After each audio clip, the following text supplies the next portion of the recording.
अस्सलामुअलैकुम विद्यार्थी मित्रों, धोरण 10 विषय गणित पुनरावर्तन आप सबનું સ્વાગત છે।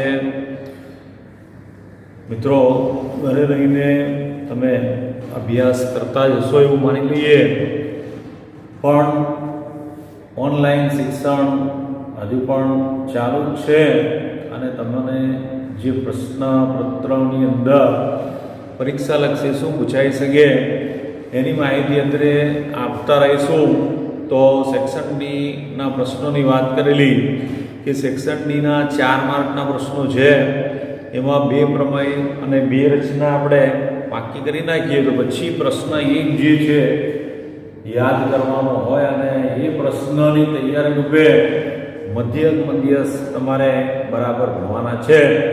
તો કદાચ મોટાભાગના વિદ્યાર્થીઓને આ મધ્યસ્થના દાખલા આવડે જ છે, છતાં જે ભૂલી ગયા હોય અને કદાચ ફરીથી તમને આ રિવિઝન જોતા આવડી જાય એટલા માટે આ સંનિષ્ઠ પ્રયાસ કરવામાં આવ્યો છે કે ભાઈ મધ્યકની ગણતરી કેવી રીતે કરશો। તો અગાઉ પણ પહેલા સેશનમાં મેં કીધું છે કે મધ્યકને 3 રીતે ગણી શકાય। પહેલી પ્રત્યક્ષ રીત છે, પણ એમાં મધ્ય કિંમત શોધીને આપણે શું કરી શકીએ તો કે મધ્ય કિંમત શોધતા આપણે ગુણાકાર ખૂબ મોટો થઈ જાય, પરિણામે સરવાળો અને ભાગાકાર વધી જાય છે। એટલે પ્રત્યક્ષ રીતમાં આવૃત્તિ નાની હોય અને આ પણ જે વર્ગો પણ નાના હોય તો સીધી રીતે ગણતરી થઈ શકે। તો પહેલી રીત છે પ્રત્યક્ષ રીત, જેનું સૂત્ર બને છે x બાર બરાબર સિગ્મા fi છેદમાં સિગ્મા fi। એ જ રીતે બીજી રીત હોય જેમાં આવૃત્તિ વિતરણ તમે જુઓ તો અસમાન જોવા મળે, વર્ગ લંબાઈ સરખી ન હોય તો તમારે ધારેલા મધ્યક એટલે કે ડીઆઈની રીતે ગણવાનું રહેશે। પણ આપણે મોટે ભાગે સમાન વર્ગ લંબાઈ આપેલી હોય તો ત્રીજી રીત, જેને પદ વિચલનની રીતે મધ્યક શોધવાનું હોય તો પદ વિચલનની રીત એટલે આપણે યાદગીરી પૂરતા કહીએ છીએ કે યુઆઈની રીત। તો આપણે આ દાખલો જે લખ્યો છે એનું મધ્યક શોધવાનું છે અને એના માટે વર્ગો જોઈએ તો વર્ગો છે 0 થી 50, 50 થી 100, 100 થી 150, 150 થી 200, આ રીતે 50 ની વર્ગ લંબાઈ વાળો વર્ગ આપવામાં આવ્યો છે। આવૃત્તિ એફઆઈ લો તો 10, 15, 30, 20, 15, 8 અને 2। તો હવે આ માહિતીનો આપણે મધ્યક શોધવાનો છે। કઈ રીતે શોધીશું વિચારી લો કે મધ્યક હોય તો આપણે જો યુઆઈની રીતે કે ડીઆઈની રીતે ગણવું હોય તો 3 બીજા ખાના બનાવવા પડે અને સીધી રીતે ગણવું હોય તો એક ખાનું એક્સઆઈ અને પછી એફઆઈ એક્સઆઈ સીધું કરી શકાય। પણ આપણે એ ગણી રહ્યા છે પદ વિચલનની રીતે ગણી રહ્યા છે। તો આપણે શું કરીશું તો કે સૌથી પહેલા આપણે એક્સઆઈ શોધીએ તો એક્સઆઈ એટલે કે શું મધ્ય કિંમત ગણવાની પદ્ધતિ તમે જાણો છો, ભૂલી ગયા હોય તો ફરીથી યાદ કરી લો કે જે આપેલો વર્ગ છે એને ધ્યાનથી જુઓ, 0 થી 50 છે તો આપણે કરીશું 0 + 50 ભાગ્યા 2 તો 50 ભાગ્યા 2 એટલે કેટલા થઈ ગયા 25। તો પહેલી મધ્ય કિંમત આવી ગઈ એટલી 25। હવે દરેક વખતે તમે વર્ગોનો સરવાળો કરવાનો 2 થી ભાગો તો ખૂબ સમય બગડે। આપણે સમય કિંમતી છે, 3 કલાકનું પ્રશ્નપત્ર હોય તો એની અંદર વહેલું બધું ગણવાનું હોય તો 0 + 50, 50 ભાગ્યા 2 એટલે 25 થઈ ગયા। હવે લંબાઈ 50 ની છે એટલે દર વખતે આપણે સરવાળો કરીને 2 થી ભાગવાનું નથી, જે વર્ગ લંબાઈ આવી એને આપણે શું કરીશું ઉમેરતા જઈશું। 25 પહેલો જવાબ આવ્યો, 25 માં 50 ઉમેરીએ તો થઈ જશે 75, 75 માં 50 ઉમેરો 125, 125 માં 50 ઉમેરો 175, બરાબર છે ને। તો 50 ઉમેર્યા છે, 175 માં 50 ઉમેરો 225, 225 માં ઉમેરો 275 અને છેલ્લે 275 માં 50 ઉમેરીએ તો 325। યાદ આવી ગયો બરાબર। વર્ગ આપેલા હોય, સમાન આવૃત્તિ હોય તો પહેલા વર્ગનો સરવાળો કરીને 2 વડે ભાગી નાખો તો 0 + 50, 50 ભાગ્યા 2 એટલે 25 થઈ ગયા। લંબાઈ 50 ની છે એટલે 50 50 ઉમેરો 25 ને 50 75 75 ને 50 125 ને 75 175 50 પાછા ઉમેરો 225 એ રીતે છેલ્લે 300 થી 350 નો જે મધ્ય કિંમત આવશે 325 આવશે. ગણી લેવાનું 1 2 3 4 5 6 7 બરાબર 3 3 6 ને 1 7 3 3 6 ને 1 7 વર્ગો પ્રમાણે તમારું મધ્ય કિંમત આવી ગઈ છે. હવે તમારા પર ડિપેન્ડ છે યુઆઈ માં કોને આપણે ધારેલો મધ્યક લઈએ એટલે કોને એ ધારી લઈએ તો સરળતાથી આપણે વચ્ચે જે આવતું હોય એને એ ધારો અથવા મોટી કિંમત આવૃત્તિમાં હોય એને એ ધારો. પણ અહીંયા હું ધારું છું કે ભાઈ વચ્ચે 20 આવ્યું છે તો 175 ને એ ધારી લો. બરાબર, તો એ ધાર્યો એની સામે 0 મૂકી દો યુઆઈ ના ખાનામાં. ઉપર -1 -2 -3 નીચે રીતે 1 2 અને 3 એટલે બરાબર સરખા 3 ઉપર 3 નીચે થઈ ગયા. તો અમારું જો આટલી સમજ પડી હશે કે આપણે આ 20 ની સામે 175 આવ્યું એને એ ધારી લીધું છે.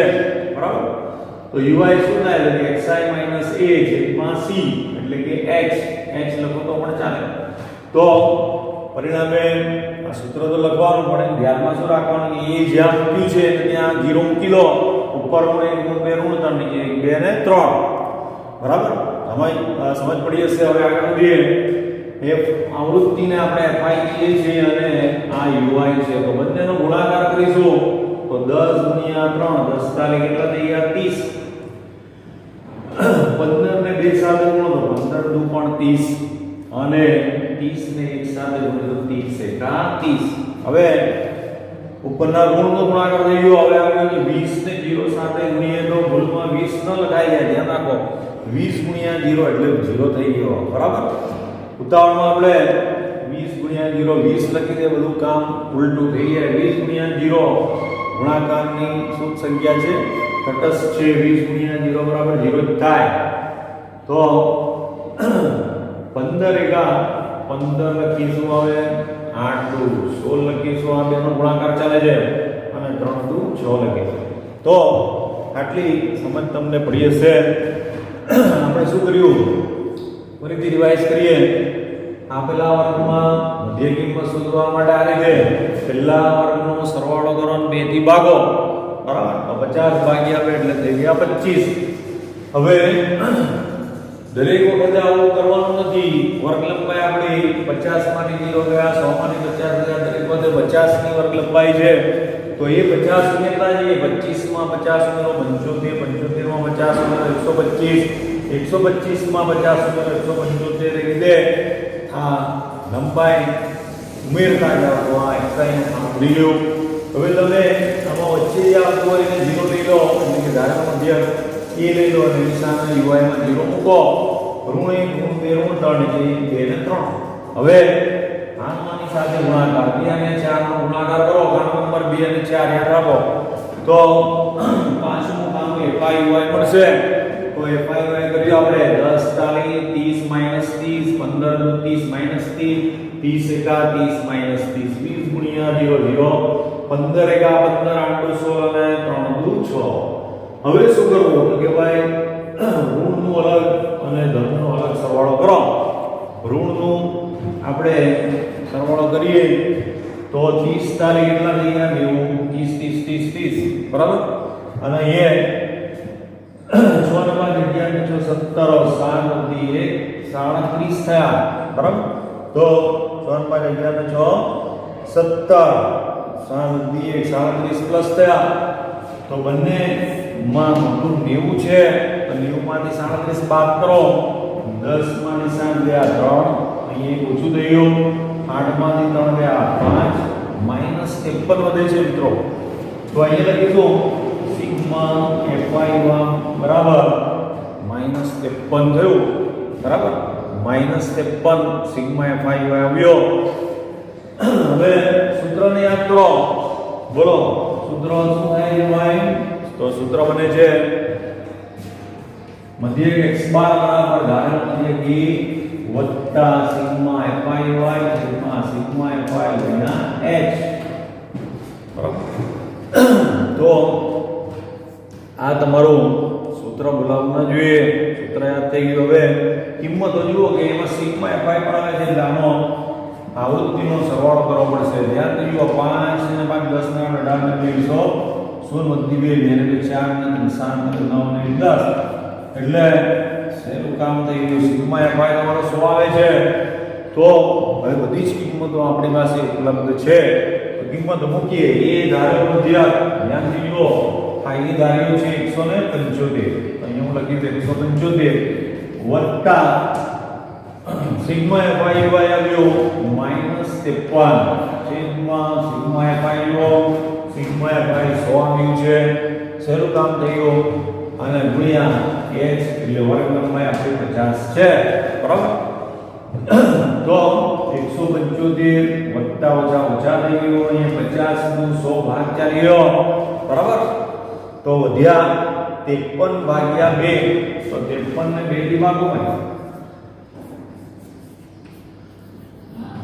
53 ને 2 થી ભાગીએ. 2 દુ 4 1 0 2 6 12 1 2 26.5 થાય છે. 26 તો 175 માંથી 26.5 માર્ક કરવાના થયા. તો હું લખીશ 175.0 પોઈન્ટ નું છે. અહીંયા પોઈન્ટમાં એટલે પોઈન્ટ પછી શૂન્ય મૂકી દો તો બાદબાકીમાં ભૂલ થાય નહીં. તો 175.0 -26.5 બાદબાકી કરવા માટે 0 આવ્યું. દશક લો 1 ઘટી ગયો. 10 માંથી 5 ગયા 5, 4 માંથી 6 ને ફરીથી દશક લો. 14 માંથી 6 ગયા તો 8. અહીંયા ઓછું થઈ ગયું 6 માંથી ગયા 4 ને 1 તો બાદબાકી થઈ 148.5. 148.5 તમારો શું થઈ ગયો મિત્રો? મધ્યક થઈ ગયો. સૂત્ર યાદ રાખો. કિંમત મૂકતા જાઓ, સરળતાથી તમે મધ્યક ગણી શકશો, બરાબર છે. તો મધ્યકમાં ખોટી આવૃત્તિનો દાખલો પણ પૂછાઈ શકે એ તમારે પ્રયત્ન કરવાનો છે. હવે હું એક દાખલો મધ્યસ્થનો પણ શીખવીશ, બરાબર. તો મધ્યસ્થ માટે આ પહેલા ઉતારી લો અને મધ્યસ્થ શીખવા માટે તૈયાર થઈ જાઓ. તો મિત્રો મધ્યક ભણ્યા હવે ઝડપથી એક મધ્યસ્થ ગણવાની રીત પણ જાણી લઈએ.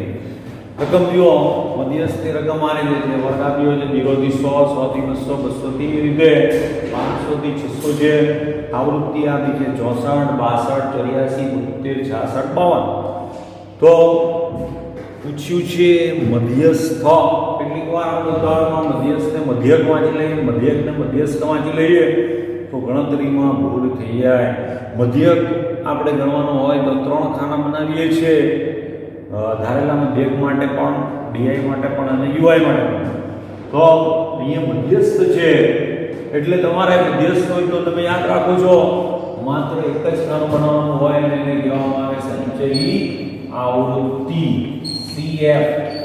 CF કેમ તો કે ભાઈ અંગ્રેજીમાં એને કોમ્યુલેટિવ ફ્રીક્વન્સી, F એટલે ફ્રીક્વન્સી અને CF એટલે કોમ્યુલેટિવ ફ્રીક્વન્સી. બધી ફ્રીક્વન્સીઓને સાથે સરવાળો કરીને મૂકો તો એને CF કહેવામાં આવે છે. તો CF બનાવવા માટે શું કરીએ છીએ આપણે? ભૂલી ગયા હો તો ફરીથી યાદ કરી લો કે સંચય આવૃત્તિ બનાવવાની રીત આ રીતે છે. પહેલો જે અવલોકન હોય કે એઝ ઇટ ઇઝ 64 નું 64, બરાબર. તો 64 મૂકી દીધું.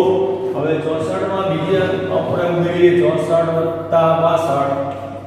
બીજો અવલોકન ઉમેરો તો થઈ ગયા 4 ને 6 અને 6 ને 6 12, 126 થઈ ગયા, બરાબર. પહેલું બેઠું બીજાને ઉમેરીએ તો 64 + 62 બરાબર થઈ ગયા. કેટલા થઈ ગયા? તો કે 126 થઈ ગયા, બરાબર છે.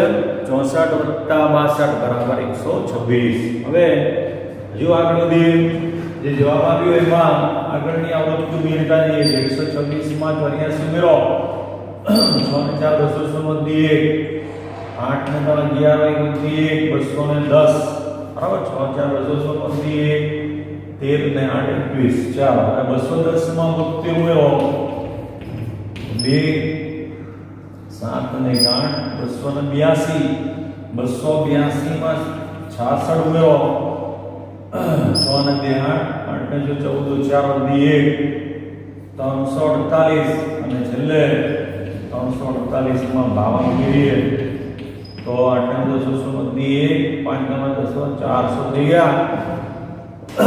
તો હું માનું છું તમને સમજ પડી હશે. ફરીથી રિવાઇઝ કરીએ. 64 નું 64, 64 માં બીજું અવલોકન 62 ઉમેરો 126, 126 માં 84 ઉમેરો 210, 210 માં 72 ઉમેરો 282, 282 માં 66 ઉમેરો 348, 348 માં છેલ્લે 52 ઉમેરીએ તો 400 આવી ગયું. ધ્યાન રાખો, જે છેલ્લી સંખ્યા આવે છે એને આપણે n કહીશું તો n બરાબર થયું 400. હવે મધ્યસ્થ નું સૂત્ર તમને ખબર હોવી જોઈએ. તો મધ્યસ્થ નું સૂત્ર આવડે તો તેના અંદર આવતી વિગતો આપણે સહેલાઈથી કોઠામાંથી કાઢી લઈએ અને પરિણામે એને એ સૂત્રમાં મૂકીએ તો મધ્યસ્થની ગણતરી થઈ શકે. મધ્યસ્થને એમ કહીએ છીએ તો m બરાબર l વત્તા n ના છેદમાં 2 ઓછા cf છેદમાં f ગુણ્યા h. આ સૂત્ર યાદ રાખવાનું છે. મધ્યસ્થનું સૂત્ર છે l વત્તા n/2 - cf છેદમાં f કૌંસ પૂરો ગુણ્યા h. આ સૂત્ર છે. હવે આમાં જુઓ તો n તો મળી ગયું. હવે n ને અડધું કરીએ એટલે n/2 બરાબર 400 ભાગ્યા 2 કરીએ તો કેટલા થાય? 200 થાય. 400 ભાગ્યા 2 બરાબર 200. હવે જે n/2 આવ્યો તેને આપણે cf માં શોધવાનું. કે cf માં 200 ક્યાં છે? તો બેઠું તમને મળે તો વાંધો નહીં, પણ બેઠું નહીં મળે તો શું કરવું? તો કે બેઠું ન મળે તો જે સંખ્યા છે એના કરતાં થોડુંક વધારે જે પહેલા આવતું હોય એને લઈ લો. આપણે એ જોઈએ 64 અને 126 200 કરતાં નાના છે. 210 બરાબર છે એટલે 210 ને આપણે આ રીતે ડ્રોપ કરી દઈએ તો આની અંદર મધ્યસ્થ છુપાયેલો છે. એટલે મધ્યસ્થ વર્ગ તમારો 200 થી 300 થઈ ગયો. અને આ જે આપણે જે નિશાની કરી છે એના આધારે બે કિંમતો મળશે. l બરાબર થઈ ગયું 200. મધ્યસ્થ વર્ગની નાની સંખ્યા લોઅર લિમિટ અધસીમાં 200 થી 300 માં અધસીમાં 200 છે એટલે l બરાબર 200. n/2 આપણે જાણીએ છીએ 200 છે. f આ જ સંખ્યાની આ જે વર્ગ છે મધ્યસ્થ વર્ગની સાદી આવૃત્તિ f કહેવાશે એટલે f બરાબર લખીશ 84. હવે ખાસ ધ્યાન રાખવાનું છે cf જે છે આ મધ્યસ્થ વર્ગની ઉપરની જે આવૃત્તિ હોય તેને cf લેવાનું છે. તો cf બરાબર થઈ ગયું 126. cf કહેવાશે બરાબર. cf બરાબર 126. તો આ વિગતો આપણે અહીં મૂકી દઈએ. l બરાબર કેટલા છે? 200 બરાબર. n/2 જુઓ એ પણ 200 માઈનસ cf 126 છેદમાં f બરાબર 84 અને h એટલે લંબાઈ ડિફરન્સ કેટલો છે? તો કે 100 નો છે ગુણ્યા 100. 200 બેઠા રાખવાને કઈ યાર આ બાજુનો ભાગ બરાબર રાખવાનો, એને કશું કરવાનું નહીં. 200 માઈનસ 126 છે કેટલા રહેશે ભાઈ? તો કે 10 માંથી 6 ગયા 4, અહીંયા 9 થઈ ગયા, 9 માંથી ગયા 7, 74 થઈ ગયા છેદમાં 84 ગુણ્યા 100. તો હવે વાત ચલાવીએ. 2 થી ચલાવો 37 74 અહીંયા થઈ ગયા 42 બરાબર. હજુ વાત ચલાવો તો 50 221 2 42 તો તમારા રહી ગયા કોણ? 37 ગુણ્યા 50 કરો અને જે આવે છે ને 21 થી ભાગો. 7 35 5 3 45 15 18 તો ફરીથી એકવાર 0 5 7 35 5 3 45 15 18 ગુણાકાર થયો 1850 ભાગ્યા 21 કરો. નીચે 21 રહ્યા છે તો 21 થી આપણે 1850 ને ભાગાકાર કરીએ તો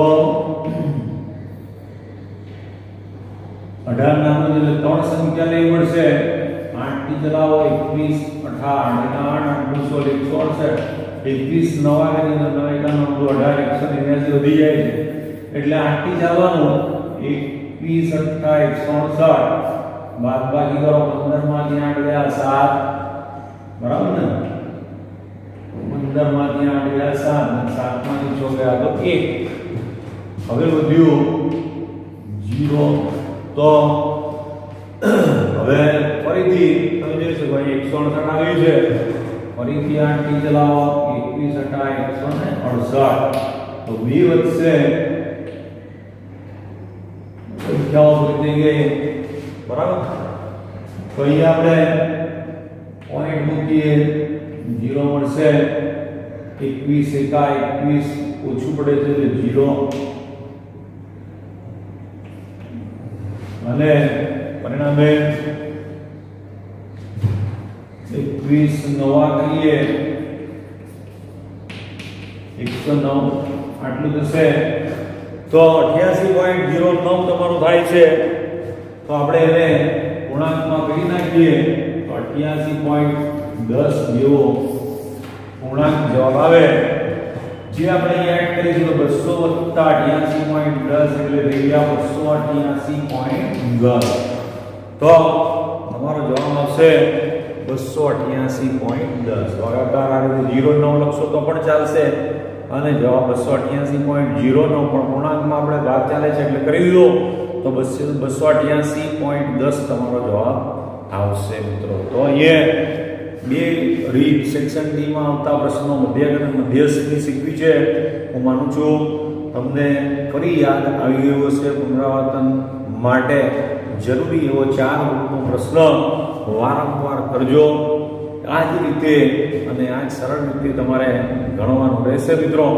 તો અહીંયા તમે જોડાયા તે બદલ તમારો હું ફરીથી ધન્યવાદ કરું છું અને આ જ રીતે શાળામાં ચાલતા ઓનલાઈન શિક્ષણની અંદર જોડાઈને વધારે માર્ગદર્શન મેળવો સાથે સાથે કોઈ તકલીફ હોય તો તમે વાલીની રજા લઈને વાલી સાથે શાળામાં પણ પધારી શકો છો અને ગણિતના પ્રશ્નો વિજ્ઞાન શિક્ષકો ગણિત શિક્ષકો પાસેથી સોલ્વ કરી શકો છો તમારો જોડાવા બદલ ખૂબ ખૂબ આભાર થેન્ક યુ ઓલ